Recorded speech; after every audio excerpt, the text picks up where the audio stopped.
Hello everyone, welcome to Tyre Classes. हम लोग यहाँ पे 68th बीपीएससी का पीवाईक्यू हम लोग डिस्कस कर रहे हैं। ठीक है, हम लोगों ने क्वेश्चन नंबर 95 तक लास्ट टाइम हम लोग डिस्कस कर लिया था। आज हम लोग आगे बढ़ते हैं। क्वेश्चन 96 है कि द स्टोमेटा ओपन्स और close due to the change in the, तो क्या है भैया? तो स्टोमेटा जो होता है ओपन होता है और क्लोज होता है due to the change in the, किसमें? Position of the water in the cell. ठीक है, स्टोमेटा जो होता है प्लांट में ओपन और क्लोज क्यों होता है? Due to the change in the amount of water in the cell. ठीक है, इसका आंसर क्या है? B4 बॉम्बई। ठीक है, chlorophyll absorb dash wavelength of the sunlight. तो भैया क्लोरोफिल जो है वो कौन सा मतलब बेसिकली वो करता है। ठीक है, तो ये क्वेश्चन तो असल में अच्छा क्वेश्चन था बेसिकली ये। तो chlorophyll absorb dash wavelength of the sunlight, इसका आंसर क्या हो जाएगा? 97 आंसर क्या आपको सी है, red plus blue, R plus B. ठीक है, chlorophyll absorb dash wavelength of the sunlight, तो वो कौन सनलाइट एब्जॉर्ब करता है? रेड और ब्लू। ठीक है, और आप पहले से पढ़ के गए तब तो ठीक है, वरना फिर थोड़ा सा डिफिकल्ट क्वेश्चन हो जाएगा एग्जामिनेशन हॉल में। अच्छा, the following is not correctly match. Thick hard stem with the branching near the base is called tree. Weak stem which can not stand in upright is called creeper. ये बात तो सही है। Petioles attach the leaf to the stem, ये बात भी सही है। जो thick hard stems with the branching near the base, उसको हम thick hard stem with branching near the base, branch near the base, उसको हम ट्री नहीं बोल के उसे क्या बोला जाता है? बताएं भाई।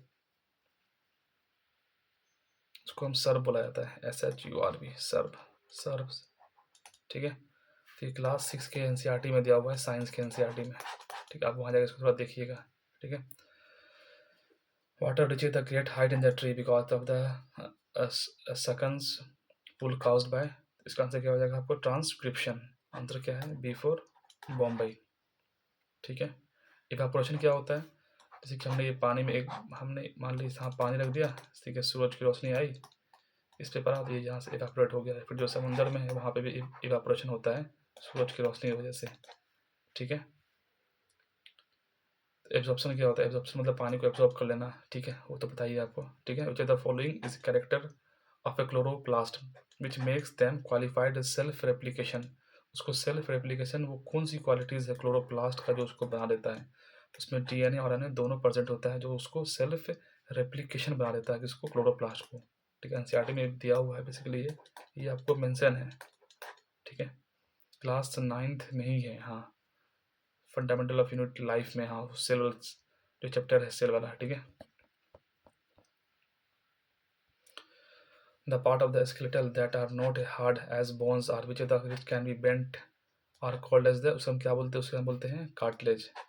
कार्टिलेज का आपका क्या क्या बना है? जैसे आपका नोज, ईयर का जो पार्ट है, जो ईयर लोब्स आपका होता है, नाक का, कान का होता है ना, तो आपका कार्टिलेज का बना होता है। ठीक है, वर्टिब्रा हो नहीं सकता है और कार्पल्स हो नहीं सकता है। ठीक है, in the lichens chlorophyll contain the partner with life live together, तो ये आपको यूपीएससी का पीवाईक्यू है। ठीक है, आप उसको देखेंगे तो ये बहुत इजी आप सॉल्व कर लेंगे। इसका आंसर क्या है? एल्गी और फंगाई। ये तो बहुत इजी क्वेश्चन है, ये नॉट ए बिग डील। ठीक है, female anopheles can be distinguish, जो फीमेल एनाफोलिस मॉस्क है इसको डिस्टिंग्विश कैसे हो सकता है from the culex, female culex से? Because it sits. बताएं। 103 का आंसर क्या है आपको? At an angle of substratum, इससे आप इसको अलग मतलब पहचान सकते हैं। बाकी parallel to the surface of substratum, ये बात सही है। At the right angle of the surface of the सबस्टम, ये बात भी सही है। तो इससे अलग जो है बेसिकली ये एट द एंगल ऑफ सबस्टम से, ये मतलब डिफरेंट, आप इसको डिस्टिंग्विश कर सकते हैं। ठीक है, the most important cell type associated with the immunity of the body, आपकी बॉडी को कौन करता है? हम लोग क्या पढ़ते हैं? WBC। WBC का नाम क्या है? लिम्फोसाइट। ठीक है, प्लेटलेट्स तो एक अलग चीज़ है, लिम्फोसाइट ही इसका आंसर होगा। ठीक है, जो इम्यूनिटी को प्रोवाइड करता है कि आपको WBC। ठीक है, अच्छी से which the following statement is incorrect about the muscles in human body, it muscle work in pair, सही बात है। आप अपने हाथ को मोड़िए, आप अपने हाथ को मोड़ेंगे देखिएगा तो आपका बॉडी जो फूल रहा है ना, और नीचे भी आपका वो मसल्स पेयर में वर्क करता है। मसल बिकम शॉर्टर बिल्कुल, और स्टीफर एंड थिकर व्हेन कॉन्ट्रैक्ट, बिल्कुल सही बात। आप अपने बॉडी को अभी आप मोड़ के देखिए, आपको पता चल जाएगा। Muscles can only push the bone, नहीं बात, ये बात गलत है, ये बात गलत। इसका क्या था, C4 कैट। ठीक है, आगे बढ़ते हैं जी। Large number of thin strip black pen are made on the surface of a convex lens of focal length b centimeter to catch the image of the white horse. Its image will be क्या हो जाएगा, a horse is less bright। इसका अंदर क्या हो जाएगा, C4 cat। ये आपको क्लास 10 का जो कॉन्वेक्स और कॉन्केव जो मिरर है ना, उससे क्वेश्चन है बेसिकली ये। ठीक है,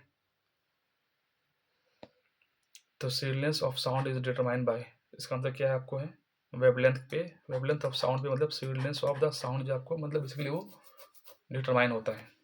ठीक है, जो the following photo electric devices is suitable for the digital application. तो कौन सा इसमें फोटो इलेक्ट्रिक डिवाइस जो कि सूटेबल है डिजिटल एप्लीकेशन में, तो फोटोवोल्टिक सेल, इसका आंसर क्या हो जाएगा, A4 एप्पल।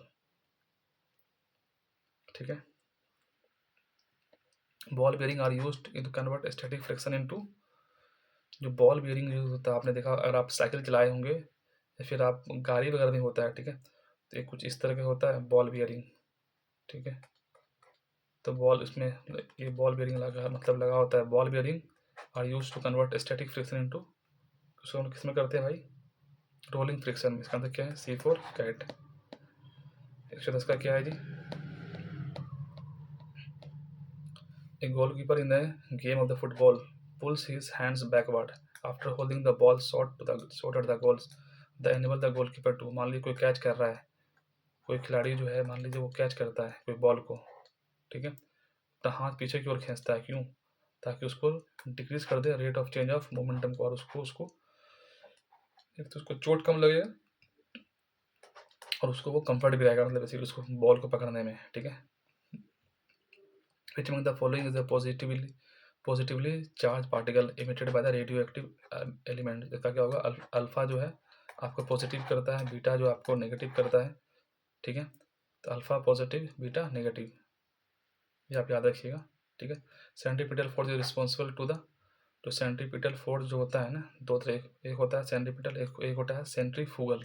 ठीक है, तो जो सेंट्रीपिटल फोर्स है वो क्या, वो किसके लिए रिस्पॉन्सिबल है, keep the body moving along the circular path. Circular path पे, मतलब कोई बॉडी यहाँ चल रहा है तो इसको इस पाथ पे चलने में ये आपको मतलब ये हेल्प हेल्प करता रहता है, कौन, सेंट्रीपिटल फोर्स। ठीक है, ये चीज़ ध्यान रखने वाली बात है। आसान क्वेश्चन था ये, नॉट अ डिफिकल्ट क्वेश्चन। तो आगे बढ़ते हैं जी। Which of the following energy changes involve the frictional force. इसमें क्या होता है, the following energy changes the involving the frictional force, kinetic to heat energy. ठीक है, इसका अंदर क्या है, C4 कैट। एक बहुत, ये तो आपका प्रैक्टिकल लाइफ का एग्जांपल है। एक बस मूविंग हो रहा है along a straight path and take short to the right side. Right side में मान लीजिए बस जा रहा है, ये अगर आपने राइट हैंड साइड में टर्न लिया, ठीक है, तो आप किस साइड मुड़िएगा, तो आप बिल्कुल आपको bent toward the left side. ये तो ये आसान क्वेश्चन है, ये प्रैक्टिकल लाइफ का भी एग्जाम्पल है। ठीक है, before playing the orchestra in A musical concert, a sitarist tries to adjust the tension of the plug and string suitably by doing so. He or she adjusting is शायद ये P by Q भी है, आप अगर देखेंगे तो आपको मिल जाएगा।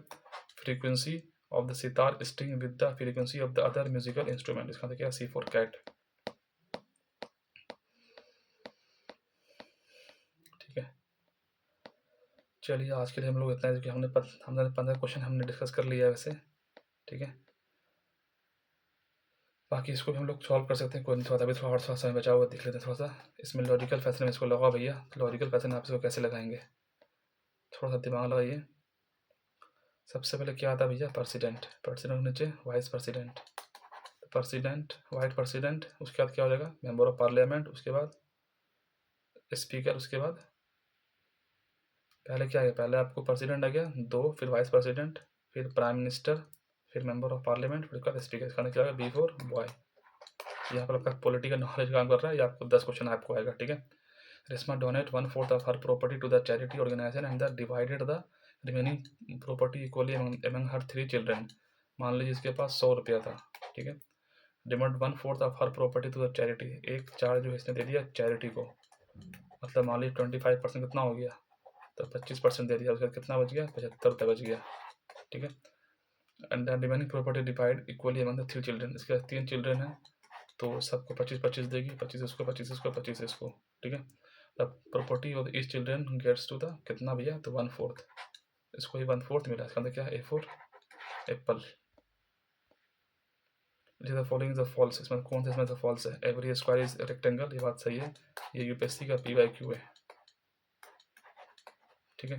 एवरी रोम्बस इज पैरेलल, बात सही है, एवरी स्क्वायर इज रोम्बस। और इसका अंदर क्या होगा आपको, मोर देन 1। इसका अंदर क्या होगा, D4 दिल्ली।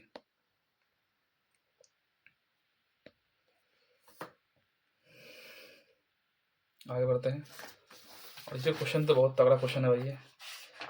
इस क्वेश्चन को मतलब दिमाग लगा के सॉल्व किया, मतलब कि ये क्वेश्चन ऐसा है ना कि अगर आप इसको सॉल्व करने बैठे ना एग्जाम में, आप यकीन मानिए आप इसमें फंस जाएंगे। और ये क्वेश्चन जल्दी मतलब सॉल्व भी नहीं हो पाएगा आपको, ठीक है। इसका सिर्फ आंसर जो मैं आपको बता देता हूँ, आप इसको सॉल्व करिएगा, देखिए कैसे सॉल्व होता है ये। मैं तो काफ़ी सॉल्व करने का ट्राई किया, लेकिन मतलब फिर बंदा थोड़ा सा मतलब उलझ जाता है, ठीक है। तो wife of brother in law, इसका मतलब क्या है, B4 बॉय। हालांकि ब्लड रिलेशन जनरली इजी पूछता है, लेकिन ये थोड़ा सा डिफिकल्ट है, ठीक है। ऐसे क्वेश्चन का आपको लीव करना है क्योंकि आपका समय कम होता है। अब देखिए क्या बोला कि if they are meaning, how many words no matter if they are meaningless can be found by the letter of the word diary. Diary में कितना वर्ड है, 1 2 3 4 5, 5 हो गया। तो 5 इंटू 4 इंटू 3 इंटू 2 इंटू 1, 5 चौके 20 या 60 2 120, 120 टाइम 120 है ही नहीं। इसका अंदर क्या हो जाएगा, E4 एलिफेंट, ठीक है जी, ठीक है। देखिए ये क्वेश्चन 69 में सेम ये क्वेश्चन आपको रिपीट किया, एक वर्ड 2 वर्ड। इसका अंदर क्या है, 77। आपको बताया था 37 में से 4 गया, 7 बचा, 7 को 7 से गुणा करिए कितना होगा, 49। 58 में से 53 गया 5, यहाँ मान लिया पहले तो 7 था, तो 7 गुणा करिए कितना हो जाएगा, 35। 52 में से 41 को माइनस करिए कितना हो जाएगा, 11। 11 को 7 से गुणा करिए कितना हो जाएगा, 77। क्या हो जाएगा, B4 बॉय। आगे बढ़ते हैं। इसमें से सीरीज आपको फाइंड आउट करना है भाई, इसमें से क्या है सीरीज, इसका होगा इसका आंसर 15 5 12 30 30 और ये कितना है, 42 और 18, 42 और 18 60। अगला क्या हो जाएगा, फिर से इसको लगाइए थोड़ा सा भाई, आसान क्वेश्चन है ये, नॉट ए बिग डील। फिर एक दफा इसको सॉल्व करते हैं, रुक जाइए, ठीक है। 15 5 20 20 12 12, ये 30, ओके, ये 60 और ये कितना हो गया, 130। कुछ इस तरीके से है जी, कुछ इसी तरीके से है ना, ठीक है। अब आप देखिए, अब ये किसका लग रहा है, 2 का स्क्वायर प्लस 1 5 हो रहा है, ठीक है। 3 का स्क्वायर प्लस 3, ठीक है। ये क्या हो रहा है, 5 का स्क्वायर प्लस 5, ये क्या हो रहा है, आप देखेंगे तो 7 का स्क्वायर प्लस 7, तो 62 38, सॉरी ये 56 होगा जी, ये यहाँ पर ये 56 होगा ना, ये आपको 56 होगा, ठीक है। ये क्या है आपको 130 क्या है, आप देखिएगा जो ऑड नंबर है 2 3 5 7, सॉरी यहाँ पे आपको प्राइम नंबर का बेसिकली कर रहा है ना, ये 2 3 5 7, उसका 11, 11 का स्क्वायर प्लस कितना कर दे रहा है, 9। देखिए प्राइम नंबर का स्क्वायर ले रहा है, लेकिन आपको ऑड नंबर को मतलब ऐड कर दे रहा है, 1 3 5 7 2 9, ठीक है। 11 का स्क्वायर 121 प्लस 9 का 9 तो 130, कितना हो गया। अब नेक्स्ट क्या है, 13 का स्क्वायर प्लस 11, तो 169 प्लस 11, तो इतना हो गया 180। 180 इसमें जोड़ दीजिए भाई, 248 में 180 जोड़िए, 8 4 बराबर, वहाँ से ले 3 अच्छा 428, C4 कैट। हाँ लेकिन एग्ज़ाम में थोड़ा सा अगर आपने प्रैक्टिस करे गए हैं तो ही बन पाएगा, इतना भी आसान नहीं है। यहाँ पर देखने में आसान लग रहा है, लेकिन इतना भी आसान नहीं है। तो आगे बढ़ते हैं, आगे का क्या क्वेश्चन था जी, 86। 86 में आंसर क्या था? 21 12 21 22 21 22 19 23। हाँ, इसका आंसर क्या है? ए है। ठीक है, फास्टर को ऐसे लिखा है, मॉन्ग को ऐसे लिखा है, तो गाइड को कैसे लिखेगा? ठीक है, तो इसको आप थोड़ा सा जब इसको आप सॉल्व करेंगे ना, तो आपको ये आंसर आ जाएगा। इसका आंसर क्या है? A for Apple. ठीक है,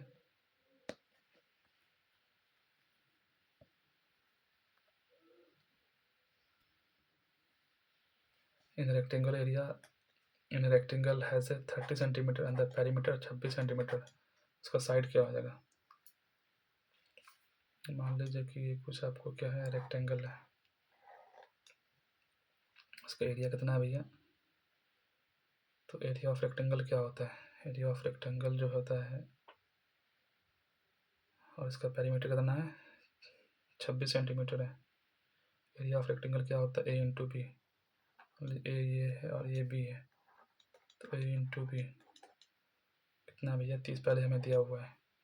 ठीक है, और पेरीमीटर क्या होता है? ए प्लस बी। तो ए प्लस बी जो हमारा कितना है? 26 है।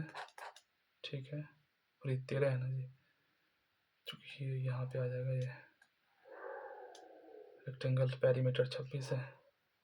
ओके, तो पेरीमीटर क्या होता है? 2 ए प्लस बी। तो ए प्लस बी की वैल्यू ऑलरेडी 13 दिया हुआ है। 13 दूनी कितना हो गया आपको? 26 हो गया। ठीक है, 13 दूनी 26। अच्छा, तो अब आपको याद रखना है 13 ये कैसे बनेगा, मतलब बेसिकली तो ए प्लस बी में कैसे बनेगा 13? तो 10 प्लस 3, इसका मतलब क्या है आपको? सी फॉर कैट। ठीक है, तो ए प्लस बी क्या है आपको? है 13 है। ठीक है, तो ए की वैल्यू क्या आ गई थी? ए बराबर 30 अपॉन में ए बराबर 3। अच्छा, तो फिर ए स्क्वायर यहाँ से। ठीक है, इसका आंसर क्या आपको? सी है। मैं इसको नेक्स्ट वीडियो में इसको बता दूंगा आपको थोड़ा सा, और इसको कैसे इसको मतलब ब्रेड से इसको सॉल्व कर सकते हैं। ठीक है, आगे बढ़ते हैं। एक शॉपकीपर है 10 पर। ये तो बहुत आसान क्वेश्चन है भाई, ये आप बहुत इजी कर लेंगे। ठीक है, देखिए, एक शॉपकीपर है, मान लो इसका 110 किसी चीज़ का दाम है, उसने 10% उसने डिस्काउंट दिया, तो आपको 90 का मिल गया। उन्हें अटैक भी दिमाग पाया, मान लीजिए उसने 400 का वो सामान था, आपको 10% डिस्काउंट दिया, तो 360 का दिया। ठीक है, इफ़ ही चार्ज 10% GST, मान लीजिए अब 360 का उसने 10% GST लगा दिया, तो 36 रुपये और जोड़ दिए, कितना हो गया? 396। इसका मतलब क्या होगा? बी फॉर बॉय और बी फॉर बेबी।